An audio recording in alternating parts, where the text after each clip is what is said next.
have a graphical integrity. It has to have a graphical integrity. It's very, very important. The second one is keep it simple. Do not just think it's about the hype. You want to make. Now, again, it comes back to what I keep saying. When you are producing something, even when you are writing a paper, when you are writing, developing slides for a presentation, or when you're doing any of those things, it's just that we don't really have a lot of time for me to teach you some of those things. Always keep it simple because you are not producing it for yourself. You are producing it for audience, for people that do not live with you in the same house. They have a different experience, they have a different challenge, they have what they are going through. They don't have all the nitty-gritty that you may think. So have to make sure you put them first before yourself. Okay. Don't always put yourself first when you are producing those things, but rather it is if the people understand, then it makes sense. Trust me, for somebody from informatic background, I have the access to do so much complex, beautiful looking, nice looking visuals, but sometimes is it necessary? No. So you see me, I have to go back and settle down for the simple ones that people could easily understand. So keep it simple. Use the right display. So you have to understand it is not always that you go on for bar chart. It's not always you go in for histogram. It's not always that you go in for line plots. It's not always that you opt for a pie chart, or it's not always you go in for a stack bar charts and all that, which of course I'm going to also talk about some of the things shortly if you stay with me.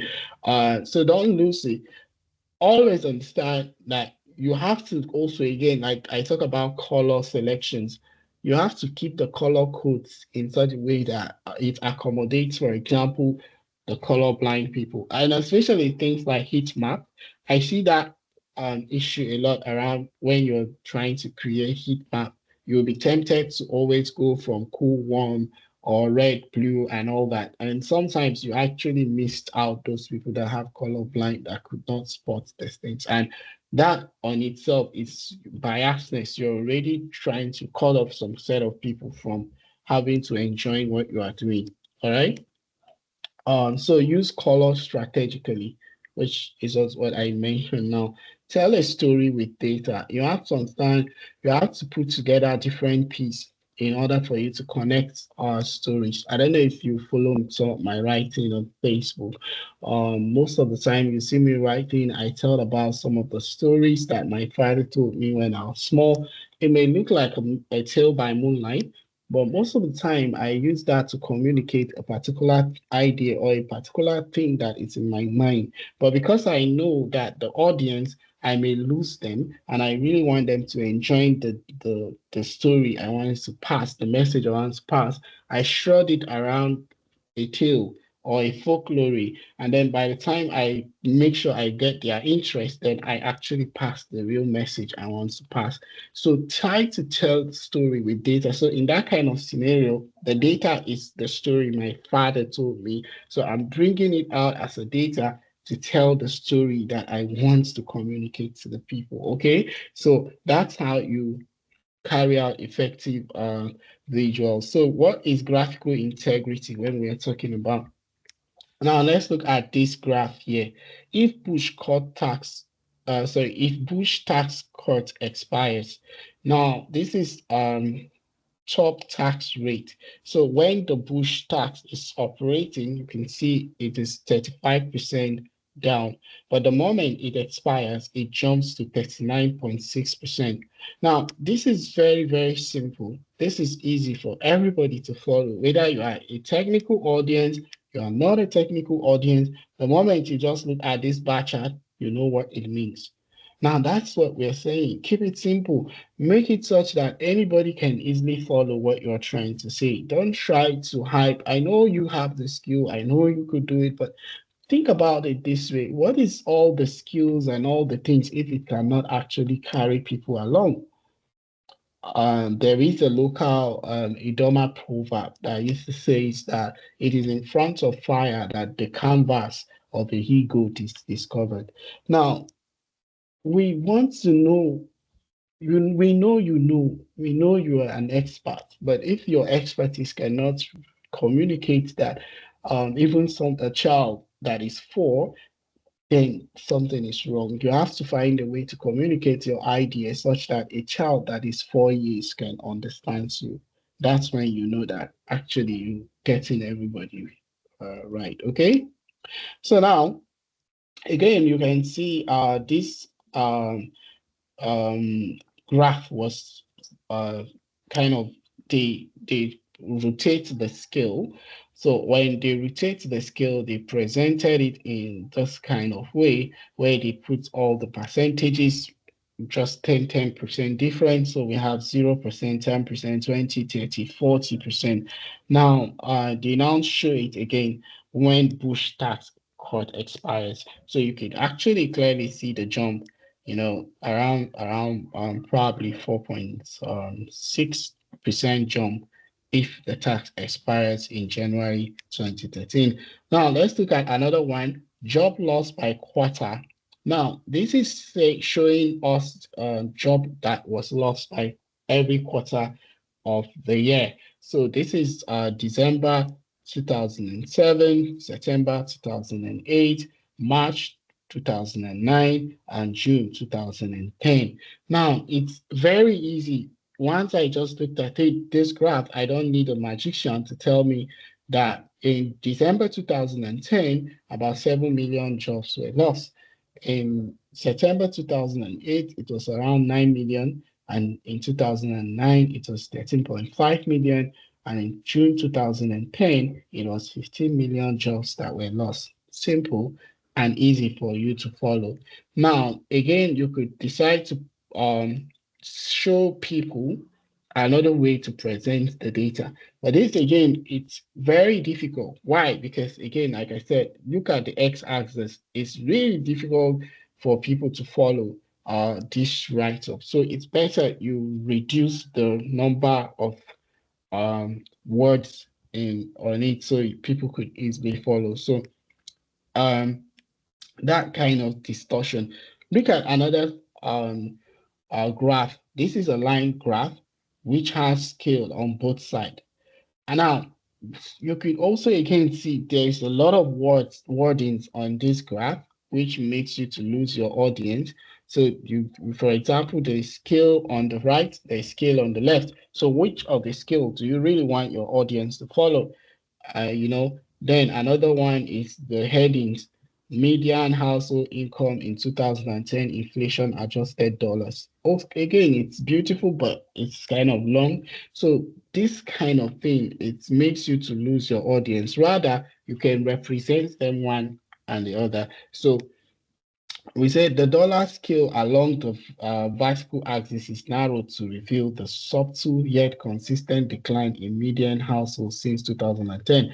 So also we can see this is the dollar sign, and then you can see the numbering. So yeah, this is good, but again, I may still argue that it's still dense. So we should try to do that. But it is better, but compared to the first one. Okay. So this is another thing on chart Yale graduate majors class of 2011. And this talk about STEM and non-STEM degrees. Now, if you look at this pie chart, you can see it's very easy for you to just look at and see the proportion of the non-STEM degrees are highly much more than that of the STEM degrees. Now, that's why I said, for me, pie chart is sometimes I don't know, but if you have to do the pie chart, then try to keep it simple. So don't go for that big slide. So we say keep it simple. How do you keep it simple? And there is a book on effective visual explanation. We have envisioning information, the visual display of quantitative information. So all these books are very, very nice and recommended. If you could lay your hands on them, you could understand the acts of visualization. Very necessary. Now, we have maximum data ink ratio. Now, there is what we call the maximum data ink ratio. This helps to really tell you how much more information you should put in a graph. So we said the data ink ratio is equal to data ink all over the total ink used in graphics. So it's a kind of a way that was in theory that was invented that really helped us to keep our graphs simple. For example, the maximum ink here, you can see there are so many, I think there were 4 colors here. 1, 2, 3, 4. Yeah, so there are 4 colors, and these were just 2 people, male and female. But now we have this color, and then it was a 3D. Remember what I told you guys about the 3D? I said the 3D is a no-no for me.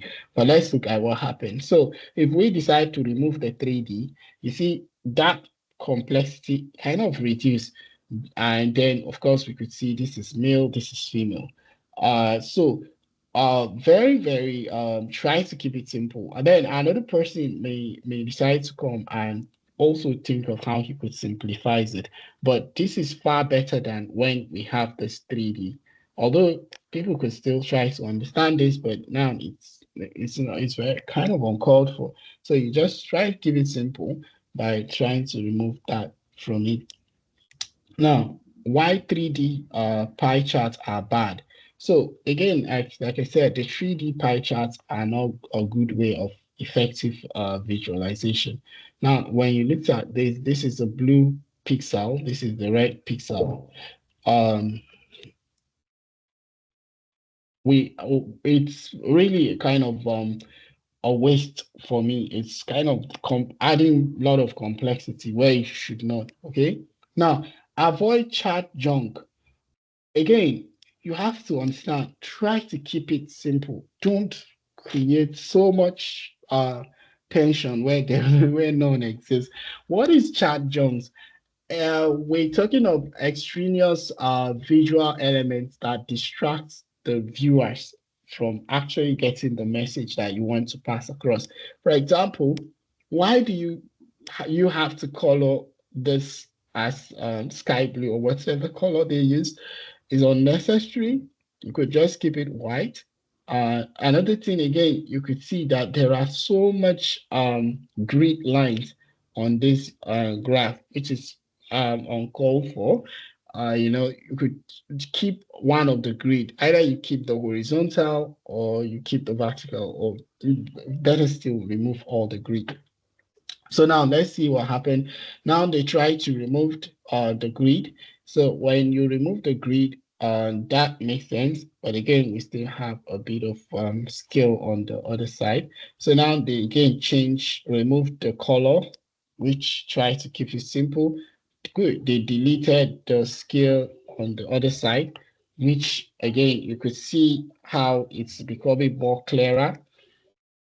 Now they also removed the other scale as well, and which it's much better than before. So if you keep it like this, it's also fine.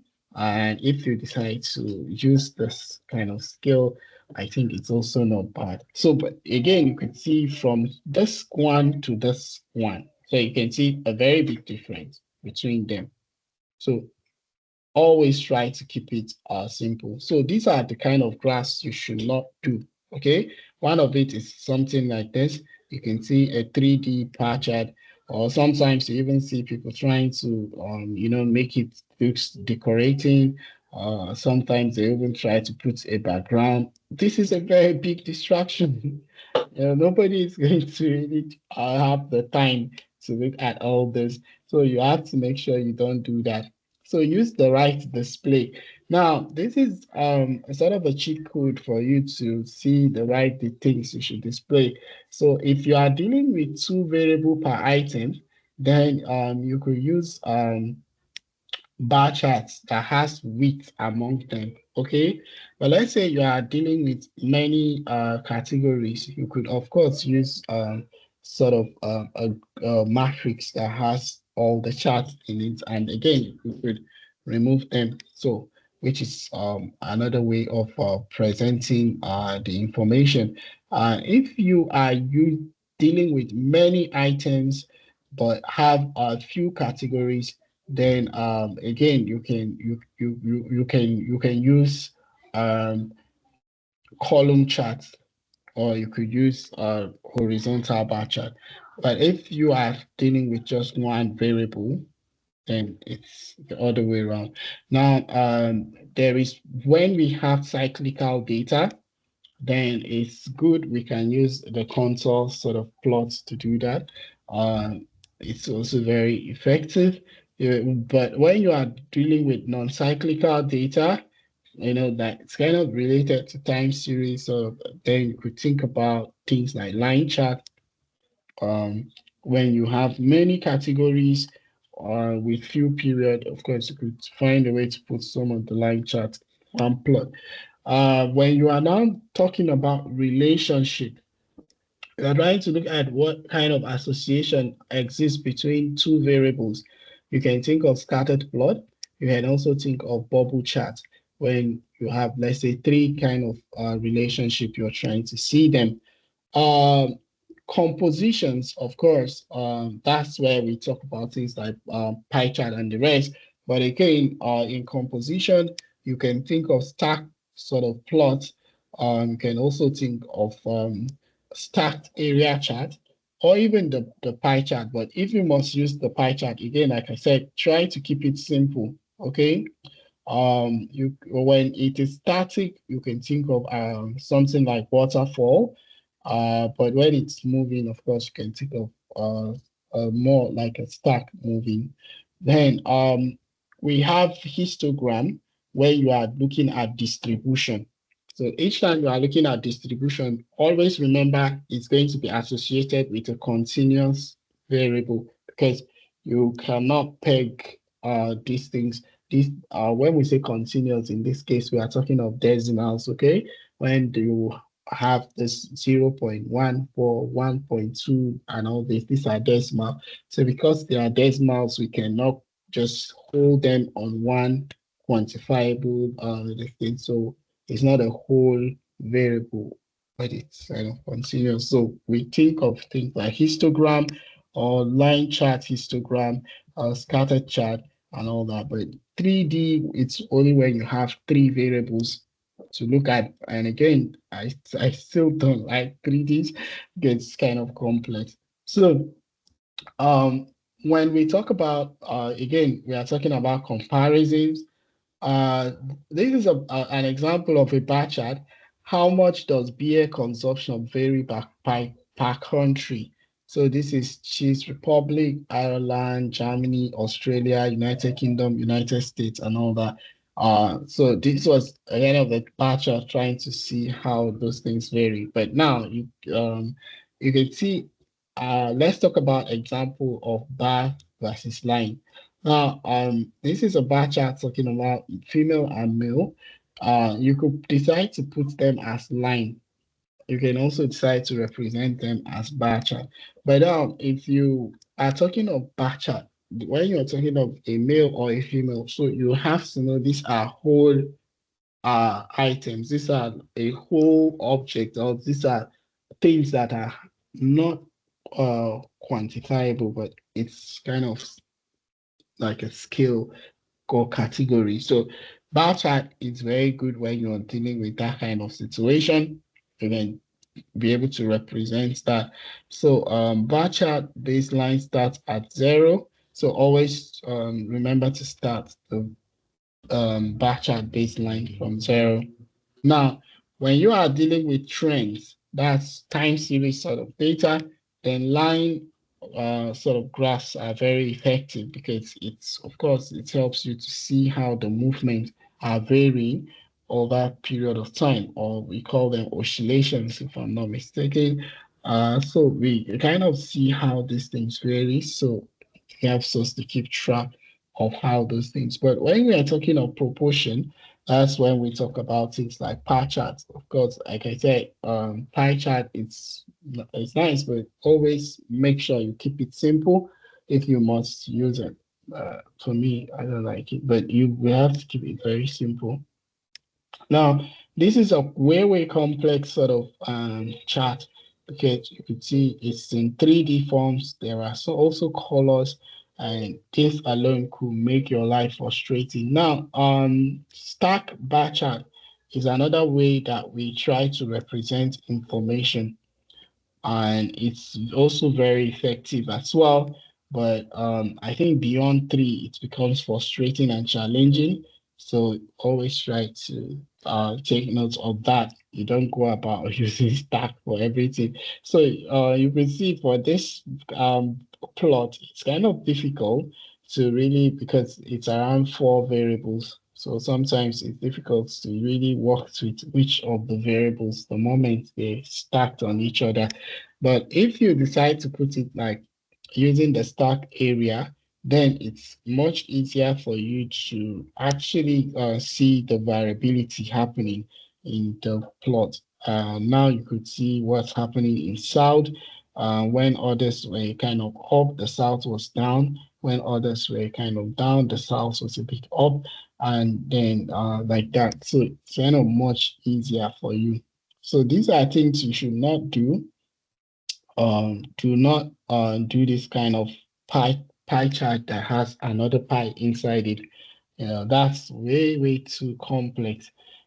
Always make sure you don't do some of these things. But again, when we are talking of association, basically that's where this correlation comes in. And again, association brings about quantity. So when we are quantifying things, then we are moving away from categories. We are talking about um, variables that are continuous in nature. It means these are variables that you can actually measure them. Okay, so because of that, we can actually relate. For example, there is an association between the height and the weight of someone, or a person. So these kind of things, you can actually relate them and say probably the taller the person, the lesser their weight or something, or the shorter the person, the weight. So it can vary, tremendously. So you could use scattered plots to really represent these kind of things, because they are easy for you to actually relate them. But in the fact that you can talk about relationship in scattered plot, do not use the 3D, because it becomes so complex. Like you see here, X level, Y level, Z level. This is not right. You cannot be able to really get the full picture when you try to put the plot this way. So this sort of 3D representation is not a good way of excuse me, presenting your idea. Okay. Now, remember again, I said when we're talking about association, we're talking about very quantifiable variables, and we cannot talk about quantifiable variables by not looking at how they are distributed.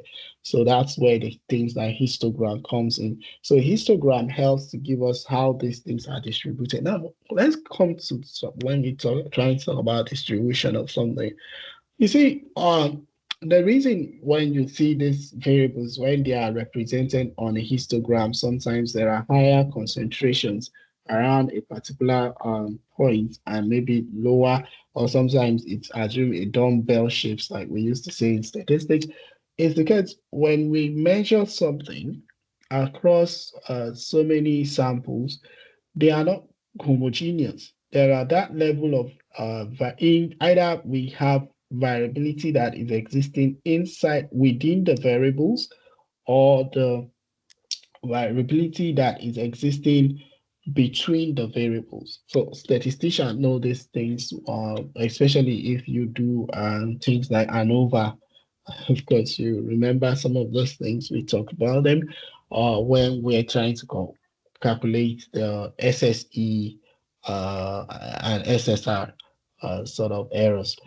Now, it is what we're trying to say is because these variables are not the same. Okay, so because you are looking at, let's say you come to a classroom, you want to measure the height of everybody in that classroom.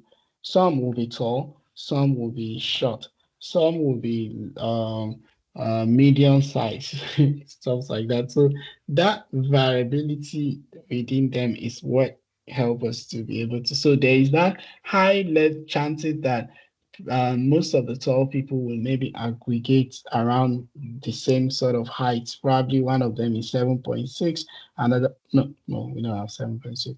Maybe someone is 6.1 or 5.9, 5.8, and then there are people that will be around 5.7, 5.2, and maybe 4 point something, like that. So that concentration you see, and then again, because you repeat this measure sometimes, maybe more than once, it's now talk about how you're counting, then that's where the frequency now comes in. Okay, so these are those things. So sometimes we use a bandwidth to put them in order for you to be able to see those things. But most importantly, the more so that you can decrease or increase the bandwidth. For example, this is a bandwidth of 0.1. You can see the bars were a bit bigger, but the moment we shrunk the bandwidth to around 0.01, the bars became so tiny.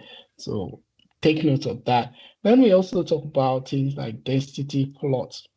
Again, I said the density plot is a way of allowing us to look at the distribution. And when we are looking at the distribution, one of the things you are always going to be interested in is peaks.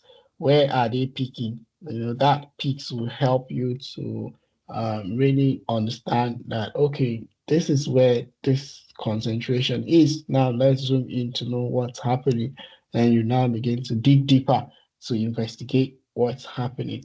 So the density plots can really, really be helpful. You could represent it on Heatmap in order for you to actually really tune in to really see what's happening between them. And one of the things, again, for example, in this plot is the multimodal nature of some of the distribution, and also from this distribution, I could spot some sort of clusters that this one and this one seems to be closer together than this third one. So that you could take, so it's like taking this particular density plot and putting it in a heat map, which is much more easier, So when you look at this plot, let's say this is the third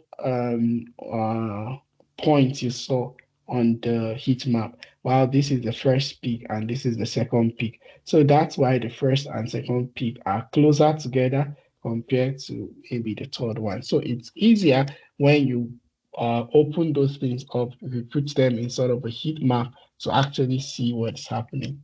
So we talk about some of the packages that we use whenever we want to perform EDA. So things like the Seaborn is very, very effective in performing. I like using the Seaborn actually. I get some very nice plot using it. Sometimes I prefer using it sometimes than Matplotlib, but again, it depends. There is also the plotlet, so depend on which one I want to go for. So this was a plot from Seaborn on the KDE. Still, again, the Kernel distribution and also the normal distribution plot. You could actually see it done around the histogram very well. So we're going to see if we could go into the hands-on section, and we would see how